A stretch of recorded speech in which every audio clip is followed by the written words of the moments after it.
مامان بعد بده تو آسمون. چی؟ گوه خوردی؟ پدر جان شوخی الکیه بابا، آره اگه ساختگیه. مامان بفهمه گوشی مامانت که 2 تا دوربین داره، این چرا 3 تاست؟ بده ای؟ آماده. فقط من که دارم میرقصم وقتی قراره 100 میلیون مثلا ضرر کنم. بیا بودو میخوام آفرین مادر جان، حتی تو خونه خودتون هم روسری و حجاب کامل دارین. احسن. مامان میگم یه دقیقه وایسا گوشی کجاست؟ لو رفتیم، واقعیت گفت. گوشید اینجاست. صدا زنگ داره از پایین سمت راست میاد به جا بالا.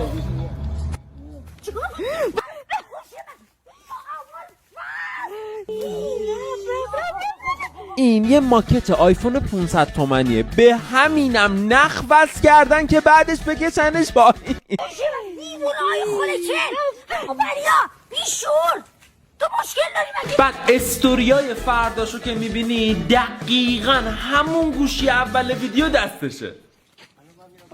وای بدبخت شدیم، ماکتو میخواستم پس بدم پولشو بگیرم. ببخشید من اینو میخواستم پس بدم. خانم رسول فالو کن.